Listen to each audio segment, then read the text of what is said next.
Hello दोस्तों, आज मैं आप लोगों के लिए एक रियल लाइफ इंस्पिरेशनल स्टोरी लेकर आया हूँ।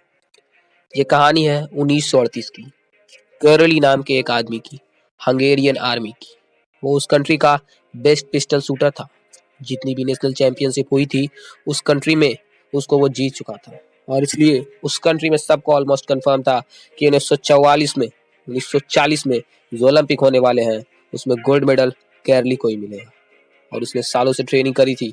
उसका एक ही सपना था, एक ही फोकस था कि मुझे अपने इस हाथ को दुनिया का बेस्ट शूटिंग हैंड बनाना है। और वो कामयाब हो गया।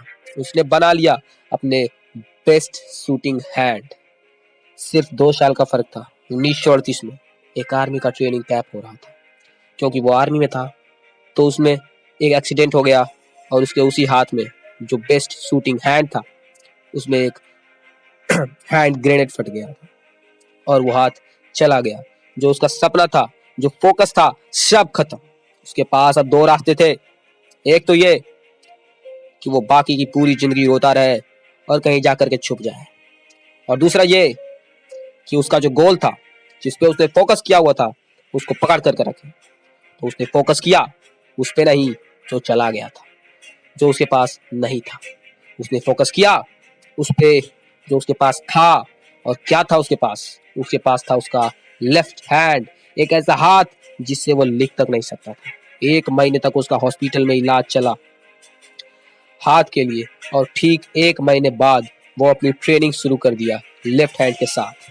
ट्रेनिंग के 1 साल बाद, मतलब कि 1939 में वो वापस आया। नेशनल चैंपियनशिप उस समय हो रही थी वहीं उसके कंट्री हंगरी में, और बाकी सभी वहाँ पे पिस्टल शूटर्स आए थे। उन्होंने जाकर के कैरली को कांग्रेचुलेट किया कि हाँ, कि यार देखो, ये होता है जज्बा, ये होती है स्पोर्ट्समैन की स्पिरिट। इतना सब कुछ होने के बाद भी तुम यहाँ पर आए हो हमको देखने के लिए और हमारा हौसला बढ़ाने के लिए। किसी को नहीं पता था कि वो 1 साल से अपनी ट्रेनिंग कर रहा था या लेफ्ट हैंड की। और उसने जवाब दिया, मैं यहाँ पर तुम लोगों का हौसला बढ़ाने नहीं आया, तुम्हारे साथ कम्पीट करने आया हूँ, तुमसे लड़ने आया हूँ, तैयार हो जाओ। और कंपटीशन शुरू हुआ। बाकी सब वहां पर जितने भी लोग थे वो कंपीट कर रहे थे अपने बेस्ट हैंड से, और कैरली अपने ओनली हैंड से। कौन जीता? आपको पता है, the man with only hand, Karoly जीत गया। लेकिन वो यहाँ पे रुका नहीं। उसका गोल क्लियर था कि मुझे हाथ को इस कंट्री का ही नहीं, इस पूरी दुनिया का बेस्ट शूटिंग हैंड बनाना है। उसने अपना सारा फोकस उठा करके डाला 1940 पे, जब ओलंपिक्स होने वाले थे। लेकिन 1940 को ओलंपिक्स कैंसिल हो गए वर्ल्ड वार की वजह से। अब उसने सारा फोकस डाला 1944 में, जो ओलंपिक्स होने वाले थे उसके ऊपर। और 1944 में जो ओलंपिक्स होने वाले थे वो भी कैंसिल हो गए वर्ल्ड वार की वजह से।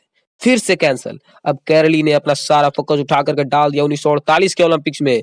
1938 में उसकी एज थी 28 साल, और 1948 में उसकी एज हो चुकी थी 38 साल। और जो यंगर्स थे, यानी जो प्लेयर्स यंग थे, निकल करके उनसे कम्पीट करना मुश्किल हो चला जाता है। लेकिन मुश्किल नाम का ये वर्ड उसकी डिक्शनरी में था ही नहीं। वो गया, पूरे वर्ल्ड के बेस्ट शूटर्स के आए हुए थे जो अपने बेस्ट हैंड से कम्पीट कर रहे थे।